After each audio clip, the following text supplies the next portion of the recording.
En el curso de Educanarramó que me he apuntado este año, la primera tarea es explicar qué entiendo yo por narrativa digital, y es lo que voy a hacer en las siguientes diapositivas. En principio parece que narrar es solamente hablar, contar historias, algo que te ha pasado en tu vida o alguna historia fantástica que conoces, entre ellos los cuentos, las leyendas, las narraciones, las novelas, pero realmente cuando en la escuela enseñamos por tipos de texto.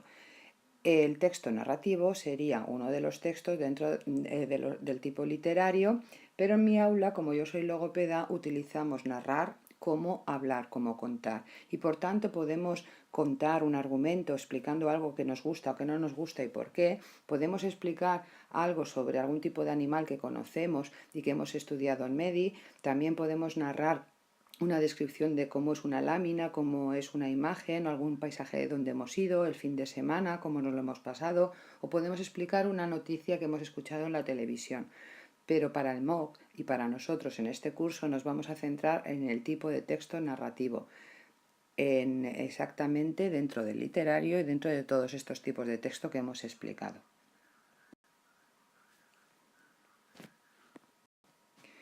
La siguiente pregunta sería las características de una narración tradicional, oral o escrita, como hacíamos antes en la escuela, antes de tener la tecnología, y las características de la narración digital son exactamente iguales o son diferentes.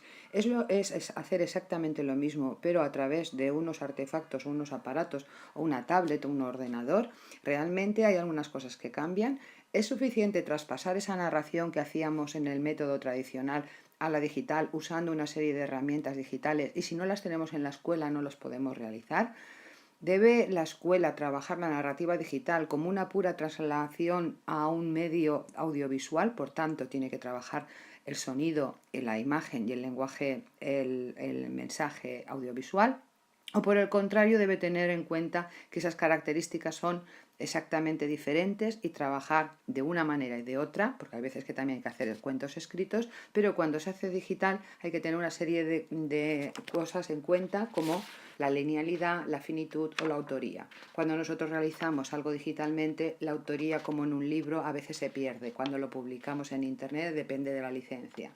La finitud a veces podemos dejar abiertas, los finales no tienen por qué ser cerrados, cualquier otra persona puede continuarlos. Y la linealidad, cuando aparece el hipertexto, tú puedes a mitad de historia generar otra historia y elegir el lector que pueda elegir el camino.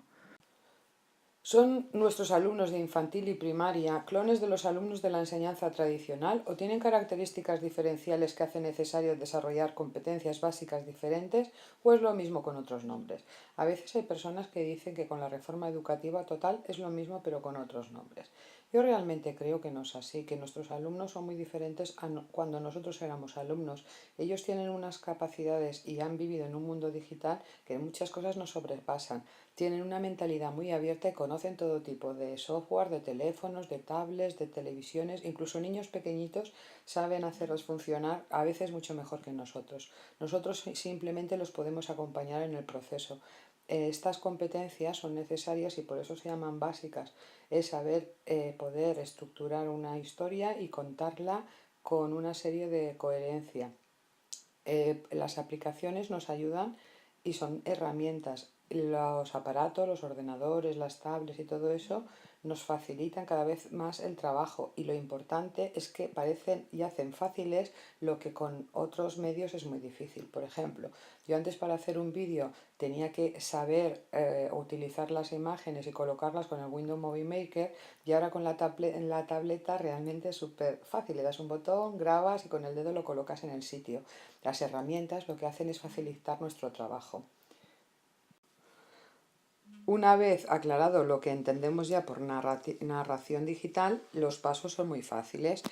Primero hay que tener una idea, aclararte la idea, investigar sobre lo que ya hay, explorar, aprender si tienes que mejorar algo, si necesitas algún aspecto concreto. Por ejemplo, para hacer una historia que hemos hecho nosotros, hemos tenido que averiguar que habían una serie de animales en un río y cómo los podíamos dibujar. Y investigamos ya sobre lo que había hecho y hemos hecho lo que no está ya hecho en la red. Lo que ya está, no hace falta perder tiempo, se puede aprovechar respetando las licencias. Luego hay que escribir la narración, después planificar las acciones y crear una storyboard, crear y seleccionar los recursos que nos sean más adecuados según lo que queremos hacer entre las muchas aplicaciones. No es lo mismo si queremos hacer una historia que tenga la voz grabada de los niños, o si queremos poner música, o si queremos crear nosotros la música, si queremos poner alguna de fondo y que los niños hablen. Depende de lo que queremos, tenemos que elegir una aplicación u otra. Hay algunas pizarras digitales que también, sobre lo que vas dibujando, puedes crear la historia y grabar la voz. Una vez elegida la herramienta hay que montarlo todo, editarlo y montarlo. Y una vez acabado, lo que hacemos es compartirlo. Nosotros lo compartimos siempre a través del blog de aula. También a veces en el Twitter del colegio o en el blog del colegio. Pero la mayoría de las veces en el blog utilizamos Blogger, y por tanto no lo podemos hacer en el aula porque la Consellería en la Comunidad Valenciana se tiene que utilizar Mestre a Casa y el Llibres, y entonces pues lo hago yo después en mi casa en horas libres. Pero bueno, y lo último, ya para reflexionar y comentar con ellos cuál es el resultado, solemos poner lo que lo visualicen y sacar alguna conclusión, como por ejemplo el otro día, pues que el tono de la voz había sido muy bajito y no se escuchaba bien, y así la siguiente vez pues se puede mejorar la narración. Este es el aspecto que más me gusta de las narraciones digitales. Cualquier cosa que mis alumnos hacen, la colgamos en el blog y puede verlo cualquier persona del mundo. Incluso a veces nos hacen comentarios y al revés, nosotros podemos leer y comprender textos que ha hecho otra persona muy lejos de nosotros. Y lo que más les encanta a los niños es ver el número de entradas que tenemos en el blog, porque entienden que hay gentes que les interesa lo que ellos escriben o lo que ellos cuentan, y eso es un aprendizaje más funcional. Estas son las aplicaciones que hemos ido gastando. ChatterKit es esta, pones una imagen y le puedes hacer con la mano una boquita, grabas la voz y el objeto, que es la imagen, habla lo que tú has estado diciendo. ShowMe es muy fácil de utilizar porque es una pizarra digital en la que también puedes dibujar, escribir y grabar tu voz. Crea Pepe Cuentos es para hacer cuentos, pero ya te dan ellos los personajes, las escenas, y tú puedes organizarlo. Shocker es súper divertido porque son marionetas con tipo como si fuera un calcetín, y con el dedo las puedes girar, van hacia un lado, hacia otro, y también puedes grabar tu voz. Chatterprix también es otra aplicación del mismo estilo. Pooper Pals también elige los personajes, lo que pasa que hay algunos gratuitos y otros que se tienen que pagar, pero es muy fácil para realizar una historieta con personajes. Sodomy es genial porque puedes poner hasta 10 imágenes y grabas la voz en cada una de ellas, con lo cual es muy fácil hacer un cuento haciendo los niños los dibujos, le haces la foto y esas fotos la utilizas para las vas pasando y vas grabando sobre ellas la voz. La aplicación del cuento de Caperucita Roja, las marionetas ya están hechas y lo que haces es hacer tú el argumento y la voz.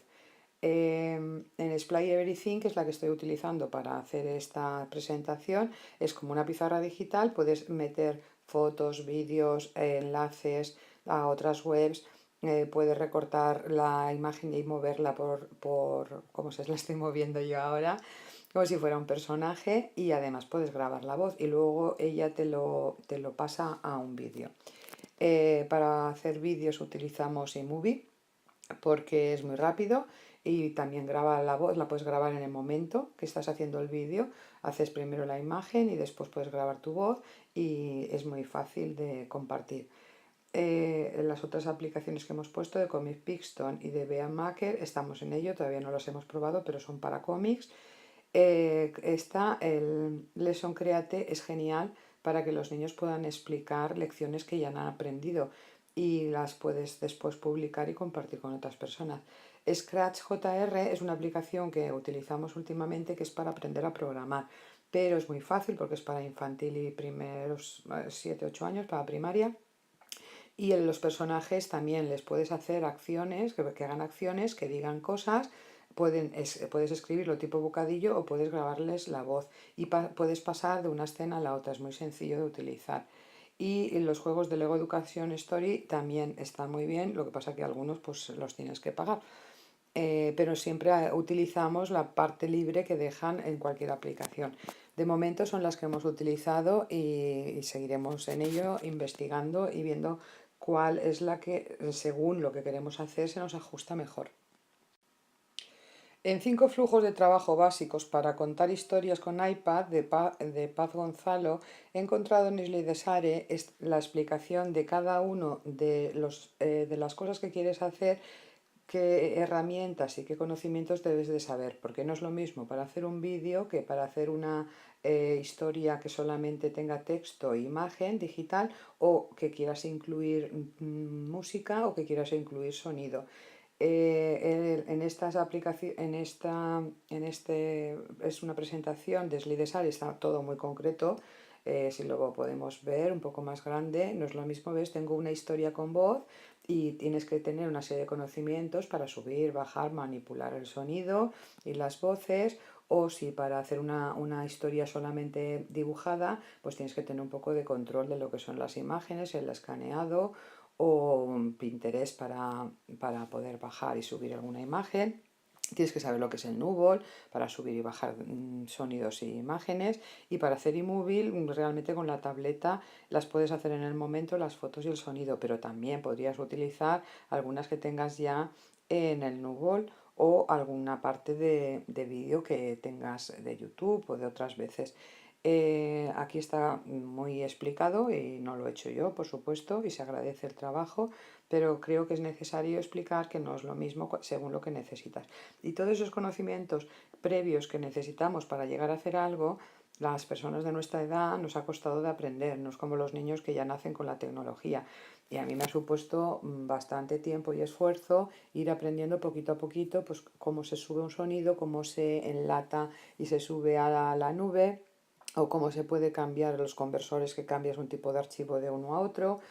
Pero bueno, en ese camino estamos, en integrar las TIC en las escuelas, y lo que a mí me motiva es lo de los seguidores. No tenemos seguidores, pero realmente es la parte que a ellos más les motiva, el poder hacer una historia para que te sigan o seguir a alguien. Eso en una literatura, en un trabajo tradicional antes no se podía hacer, en una escuela tradicional. Los cambios más fundamentales, como ya hemos estado mirando, son que las secuencias de la narración ya no son necesariamente lineales, no tiene por qué pasar un hecho uno detrás del otro, sino que a mitad de la historia se puede bifurcar y el que lo está leyendo digitalmente puede tomar una opción u otra y que la historia sea diferente. Y las narraciones ya no son necesariamente acabadas, tanto el emisor como el receptor pueden participar e interactuar. A veces cuelgas una historia y otra persona la puede completar o la puede modificar. Además, todo lo que colgamos nosotros en Internet siempre es para que los demás lo utilicen. No tenemos la propiedad ni la queremos tener de nada.